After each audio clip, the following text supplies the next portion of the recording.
with my son. I was not comfortable with it anymore. And is he there by himself, or is there anyone else there? He's there by himself. Okay. He is a professional fighter. I don't want no cop to get injured. No, we don't want anyone to get hurt. What's your husband's name? Tony Ferguson. Known as the Boogeyman of MMA, Tony El Kukui Ferguson is truly a once-in-a-lifetime fighter. He's the scariest guy at 155, in my word. I agree. He's a chaotic, charismatic character, known for his unorthodox style and complete disregard for his own safety in the octagon. Welcome to another reaction video here on my channel, Manny Ramos. I'm gonna be reacting to Tony Ferguson. I've been kind of digging up a little bit of information. I've already been known him. He's a great fighter. He's actually a really great fighter, and much props to him. Much props to Tony. He's been kind of trying to come back. The last time that Chandler knocked him out, it was horrible. It was horrible. But it's not about how you get knocked down. It matters how you get back up. And right now, currently, Tony Ferguson is training with David Goggins and also still training with the MMA. I don't know the whole package because we got mental toughness, we got physical toughness, and then we also have skill, right? Skill from the MMA or whatever type of fighting that he's doing, boxing, MMA, grappling, and all that. So we're going to be doing a reaction video on this documentary here, Clenched Teeth. Much shout outs to you for providing this documentary right here. We're gonna have a little bit of fun with this. If you ever have a question, comment, or concern, leave it down below and we'll get to it as soon as possible. All right, so let's continue. In short, he's a violent weirdo with a wild fighting style, and a brilliant one at that. Tony El Kukui Ferguson. UFC purists respect him as one of the most complete mixed martial artists of this generation, and even casual fans see him as one of the most entertaining fighters on the planet. And he is very entertaining. Almost every single fight, it looks like he doesn't really know what he's doing because he's weird. Okay, let's be honest here. He's done some weird stuff. He just gets out of control and stuff like that. But this guy is tough. He's a tough guy, and not only mentally, but not only physically, but also mentally. And on my recent reaction with him and David Goggins gave him some praise. He gave him praise. He's like, he's the only MF that has completed Hell Week over here with me, and he was astonished, basically. Join us as we take a closer look at the life, career, and potential future of El Kukui and what got him to where he is today. Tony Ferguson, as advertised.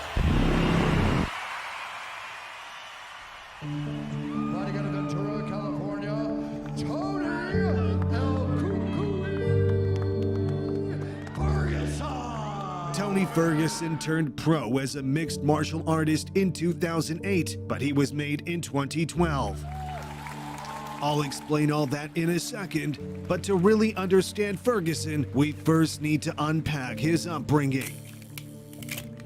While his surname comes from his Scottish-American stepfather, Ferguson is of Mexican heritage and was born in 1984 as Anthony Armand Ferguson Padilla.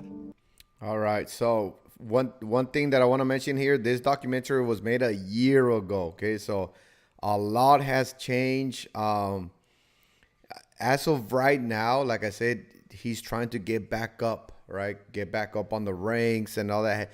Regain his respect, right? Regain his respect. He's at older age now. It's 10 times harder when you're of older age and you still want to regain that position of champion or even the respect you lose. I didn't lose no respect towards him for getting knocked out the way he did on the octagon with Chandler, right? Well, Chandler. Is it Chandler? You know what I'm talking about. In Oxnard, California, but grew up mainly in Muskegon, Michigan. Before he started his combat sports journey, he showed proficient athletic ability from an early age, competing in football, baseball, and wrestling at Muskegon Catholic Central High School. He was the starting defensive back for the 2000 Division VIII state football champions and was a 3-time All-State selection in wrestling, winning the 152-pound division in 2002. It was clear early on that Ferguson's talent met his work ethic. Whether in football, wrestling, or baseball, he was a grinder, a California kid with a Midwestern mindset.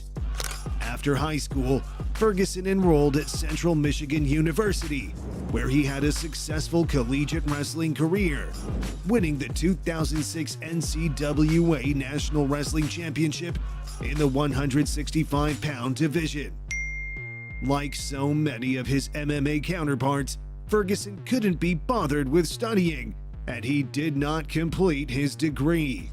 Instead, he moved back to California to be closer to his extended family. You can tell from early age, he already knew what he wanted. He wanted to fight. That's it. Because he went to that university just for the sake of fighting, not the studying, basically. So this guy, he's a true warrior. He's a true fighter. You know, that's his thing. The only bad with these fighters is that it's going to end. It's going to end sooner what you expected. A lot of fighters, their last fights are around their late 30s. Just like any other sport too, right? Like basketball and football, especially football as well. Their career ends in their late 30s, and that's still kind of pushing it. Early 40s for sure, unless you're the quarterback in the football team or something like that. And if you don't get hit as much as you do with the others guy compared to the other guys. And then basketball is just high impact. It's pure high impact. So it just depends what position you play. But 39, around late 30s, early 40s is around the time that most of the athletes retire. I think I'm gonna check out exactly how old he is right now. Working in marketing and sales during the day and picking up shifts as a bartender at night.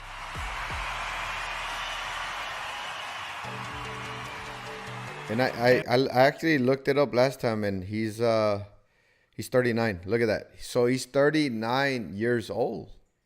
He's 39 years old. He's up there in age. Let me know in the comment section what you think. Is that true? Is that fact?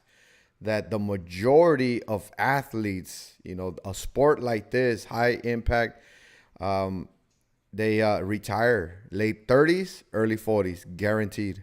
Everyone has their own unique story of how they entered the world of MMA, but a surprising amount of them seem to be up to complete chance. This is no different. One night, while working a bar shift, a patron noticed Ferguson's cauliflower ear and struck up a conversation about his wrestling background. The patron was actually an MMA trainer at a gym nearby and invited Ferguson to work with some young mixed. All right. So right here, this is who he's going to be fighting soon. He's going to be fighting this guy pretty soon. He's going to be fighting let me see, I think in December. Yeah. So in December, let me give you the exact date. December 16. December 16, he'll be fighting Paddy the Baddy. Let's be honest, he doesn't look like a fighter. This guy does not look like a fighter, but he's gotten up there on ranks. Let me just cover this real quick. I'm not a big time gung-ho UFC fan or anything like that. I don't know everything about everybody and anything. I just kind of watch them here and there, their training, their nutrition, their what they've done and stuff like that. So I like documentaries like these as motivation for others, not necessarily to get into the UFC, but also just to get in shape. So this is who he's fighting.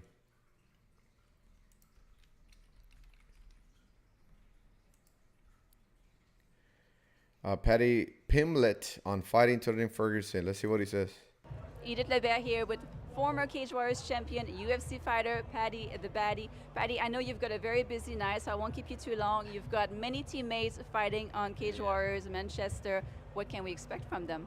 They've all had a very good camp. Everyone's been training together, you know what I mean? There's been a lot of them on this card, so it's nice when you have that for other bodies to train with.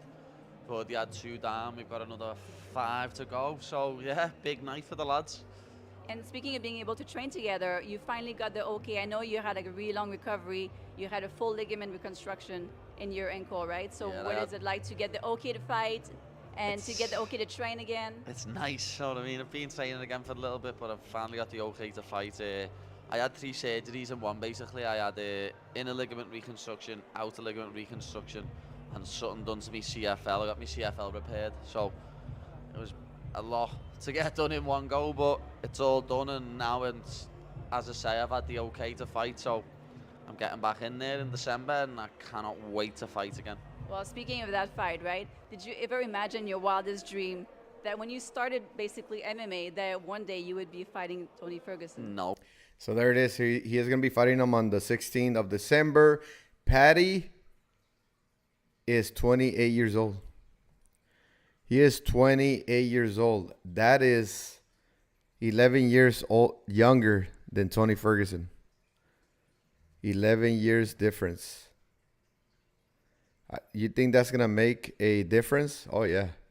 I think that's why Tony said, I'm going to go with Goggins. Just let him work me, just bring me to the next level because I'm going to need it. This he was a champ. Paddy was a champ, so he's there for a reason. It's not going to be easy. He's going to come with what he's used to get to the championship levels, champ level. So Ferguson is doing whatever is necessary. Man, I don't know. I don't know what's going to happen. There's always a possibility for somebody to get that lucky uppercut or that lucky elbow and knock him out. Oh, know what I mean? Because when I first started training in 2010, I think he was already in the UFC. You know what I mean? I can remember watching Tony fight with normal shorts with sponsors on. You know what I mean? Before the Reebok or the Venom deal. So yeah, it's going to be a privilege to share the cage with him. You know what I mean? I know he's on a losing streak, but it's still Tony Ferguson, and I can't wait to share the octagon with him. I'm sure you've got so much respect for him. So what do you feel it's going to be like to step in a cage against someone you've got so much respect like that? Yeah, it's going to be the first time I've ever had anything like this. I've never fought a legend before, and it is it's my best opponent to date, definitely, and can't wait to get in there and put my skills on show and show everyone. Even though I've been off for a year, I've still made improvements over the last couple of months since I've been back in the gym training, and I just can't wait to make up for my performance last year in Vegas. I was injured last year, hurt my ankle in the fight, and as I say, I had to get 3 surgeries, but the body. Should you watch the fight? Should everybody watch the fight? I think so. I think watching Tony, that it's a whole different ballgame, because Tony, like I said, he's an entertainer. He's an entertainer. It's gonna be exciting, and it will be exciting if Tony actually knocks this guy out or even just wins the fight. That's awesome. To be 39, fighting a 28-year-old, that's 11 years difference. So it says a lot. It will say a lot. And I'm glad that Tony is training with David Goggins, but he can get broken in a bad way. You know what I'm saying? He can get hurt. He can actually get too depleted to where when it comes down to now getting into the octagon and fighting and using his skill to win the fight, I don't think it's going to be there, because he's just getting bombarded. So I'm sure they have some kind of nutrition regimen, resting regimen you know, the whole spectrum, because, hey, they've been in the game for a long time. They should understand this by now. The only difference is that Goggins, he's not a fighter. He's not in the sports arena, basically, and Tony is. So David Goggins, he's just only about doing the extraordinary and fitness and stuff like that, trying to beat records. He's beat some fitness records like Guinness World Records and stuff like that. Tony, he's in the sport. This is an event, right? And skill, MMA skill, martial arts skill, it is necessary for you to win the fight. Not just anybody can go in the fight, and just because, like, let's put David Goggins in the octagon. You think he's going to survive somebody with skill? I don't think so.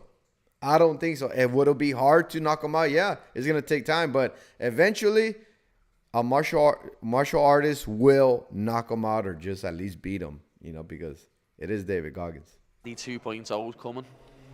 Well, December 16 cannot come soon enough, for sure. Oh, it can't. And as promised, I won't keep you too long. Thank you so much for your time. Thank you very much, Edith.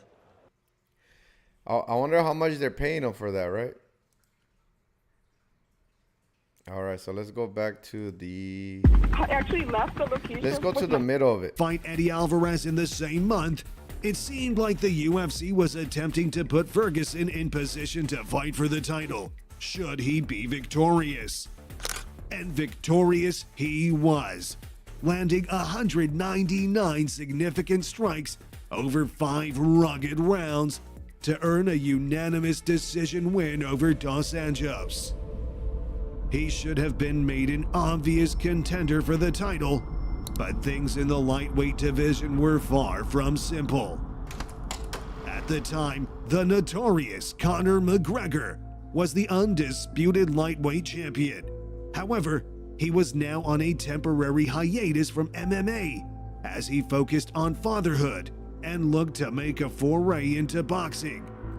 The infamous match with Mayweather taking place in August 2017. This necessitated the presence of an interim champion, and Ferguson was given a shot at the title when the UFC announced its third booking of Nurmagomedov versus Ferguson, this time as the co-main event of UFC 209. Man, that's the fight that Tony always wanted, and he never got. It never happened. And man, I think if he would have had that fight, he would have been on a whole different level, even if he lost. You know, man, that really did. It did a number on him, you know, mentally, especially. On March 4th, 2017. Well, this is about the third time that we're trying to fight. It's the third time, man. It's a long time coming. I'm very excited, and I just can't wait to shut a bunch of fans up, man, and just go out there and do what I do and knock this guy out. Yet again, the hype surrounding the fight between the two elite lightweights fizzled out. The bout was called off on a doctor's recommendation less than 48 hours before the event, as Khabib Nurmagomedov fell out. The Dagestani fighter had a devastating experience while cutting weight, fell ill in the process, and needed to be hospitalized. That's crazy. That's crazy because, remember, there's a lot of money involved in preparation, right? Like I said earlier, I'm pretty sure that they know, but look, it can still happen. As for me, I would have a chef, a personal trainer, even a life coach, even a masseuse, and then of course the main trainer in whatever skill that I'm in, because a personal trainer is going to get you strong, right? It's going to get you strong, more agile, more conditioned, but then the skill coach is going to get your skills or sharpen your MMA skills, right? So I'll be hiring so many nutritionists,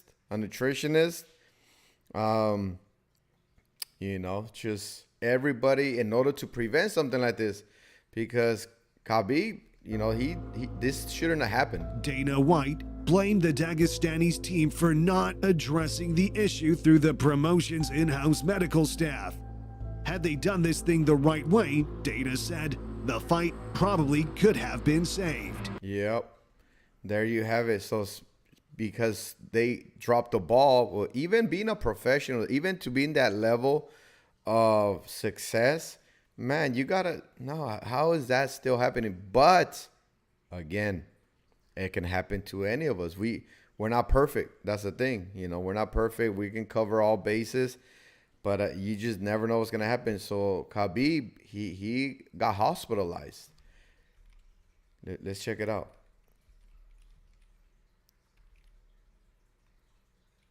Let's see.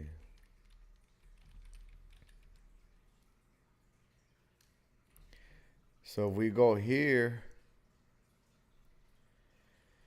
Khabib Octagon interview. So what really happened, right? Miss Weight and Fight Island official.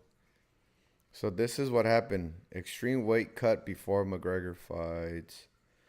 Yeah, because these guys, they be going through some crazy ways to cut weight, right? Oh, man. Let me see. Skip. Let's check this one out. This was 6 years ago.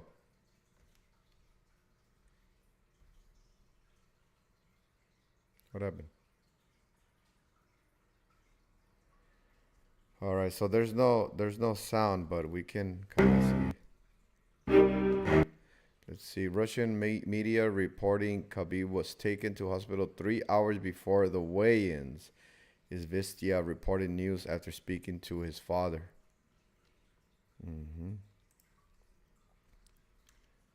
That was 2017. Let me see. Reached out to manager just now. He declined to comment on the report. Khabib visited a hospital this AM and is ill. His involvement tomorrow is in doubt. 34 minutes left. We're live now. Wow. Man, before the weigh-in, the day before the fight, that was the fight that was supposed to happen with Tony. That is crazy. And this was back in 2017. Yeah. So at 2 p.m. Eastern time, the UFC released a statement. UFC lightweight Khabib Nurmagomedov, I cannot pronounce his last name, was transported to Sunrise Hospital and Medical Center Thursday evening due to weight management medical issues. He was treated and has been discharged. UFC officials confirmed he was dehydrated. Dehydration can kill you. Dehydration can kill you. The scheduled interim lightweight championship bout between Khabib and Tony Ferguson at UFC 209 has been canceled on the doctor's recommendation. Yeah, Khabib would have gone. He would have gone demolished if he would have tried to go dehydrated like that. UFC 209 emanates from T-Mobile Arena in Las Vegas, Nevada. Saturday night live on pay-per-view at 10 p.m. Tyron Woodley takes on Steven. Oh, okay, that's it. Yeah, so there you have it. Dehydration. Dehydration. That's what happened. Wow. UFC lightweight Khabib Nurmagomedov, I cannot pronounce his last name, was transported to Sunrise Hospital Medical Center Thursday evening due to weight. Okay, we already read that. Yeah, so there you have it. So that's what ended up happening with that fight. That was the main fight that Tony has ever wanted. You know, and that had closed borders across the world. Ultimately, injuries, unhealthy weight cuts, fluke accidents, global pandemics. It's almost as if the MMA gods were trying to tell us something about Khabib Nurmagomedov versus Tony Ferguson. Ultimately, with Khabib stuck in Russia, Tony made what had to be one of the least advisable moves of his career and performed 2 weight cuts to take a fight against Justin Gaethje. Wow. 2 weight cuts in order to go into that next fight. See, all this adds up. It adds up. One thing about being in a sport like this, in a professional situation in sports, you have to take care of yourself or else you're not going to last. You're going to get injured easily. You're not going to be able to perform. A lot of times you can cut weight, but what kind of weight are you cutting? If you're cutting muscle along with that body fat, you're going to be deprived from energy and strength, power. You're not going to make it. And look at what happened. I cannot conceive of any manager advising that decision, and yet I can't imagine a move more true to Tony. For him to turn down a fight like that would have been madness in its own right. Now when you throw the right hand, Oh my goodness. And the result? Ferguson landed more body strikes and leg strikes, but Gaethje got more head strikes and dominated the fight because of them.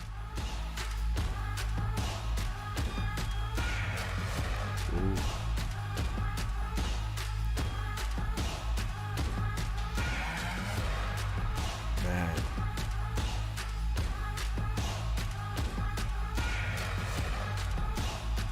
Before the start of the 5th round, Gaethje was leading on the judges' scorecard 50-44, 49-44, and 49-45. Tony must be feeling that he's behind.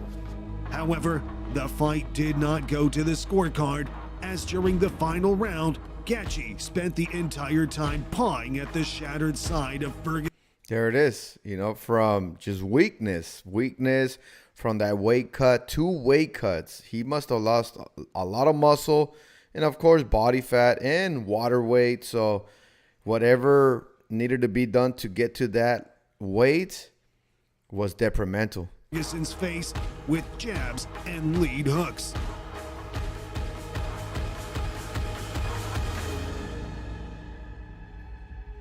Disoriented, shaking his head, and seemingly blinded in one eye by his wounds, Ferguson's title quest was ended by the referee.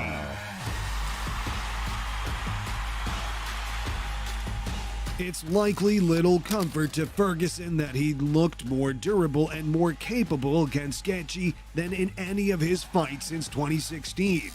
He clearly took his opponent seriously and thought about how to approach the fight. And if UFC 249 didn't end Ferguson's tenure at the top, it would be a testament to Ferguson's freakish durability. Tony's sacrifice gave us a fight that was nothing short of phenomenal. These many hits to the head will have a serious negative effect, side effect, long term. Okay, let me just bring that up real quick. All this bashing of the heads, the brain will have some side effects in the future.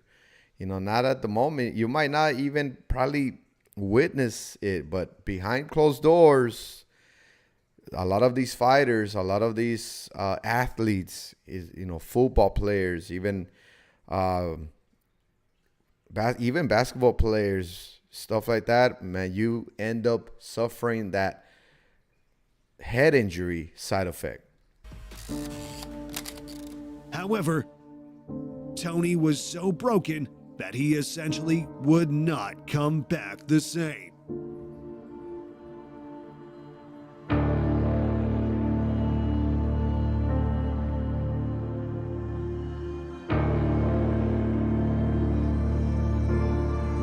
And then Khabib returned.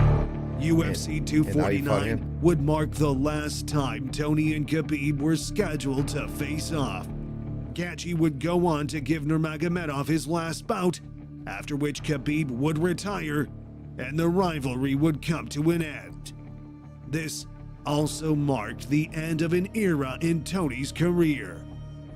Tony would hit a skid from here. Oh my goodness. Oh my goodness. Oh my goodness. Oh my goodness. He might have broken his The arm. one loss would turn to 3, and even in those 2 subsequent fights, Ferguson just didn't look like the same man. Many comparisons are made between Tony and Khabib, and why one aged well and the other didn't. It might just be luck. Many fighters have a sudden drop-off for no clear reason, such as Rockhold or Woodley, but also consider the difference in their styles. Khabib would take shots infrequently, his style geared around controlling and smothering, while Tony's mobile style often relied on low hands and leaned on his ability to recover. He would take hard shots in the majority of his fights, even the ones he dominated. The style, spectator-friendly as it might be, was not kind to his body. Combine that with the brutal training regime he would submit himself to, and it's not hard to imagine that it did not benefit his longevity.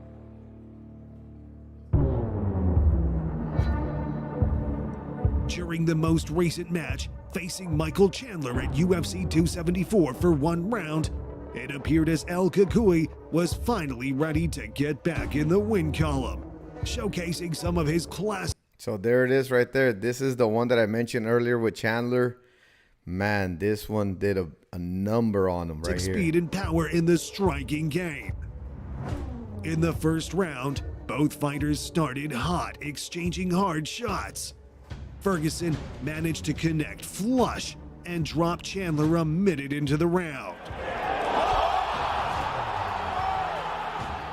Then, seconds into round 2, Ferguson was struck with one of the most violent knockouts in UFC history, as Michael Chandler's foot crashed into his chin, ending the lightweight fight in an instant.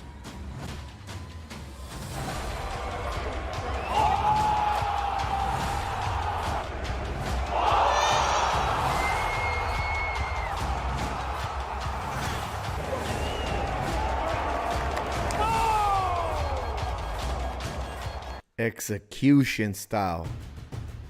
Execution style. The knockout came at That just right 17 there, man. seconds And into that's the second what he's round. coming from. Ferguson remained motionless for several minutes.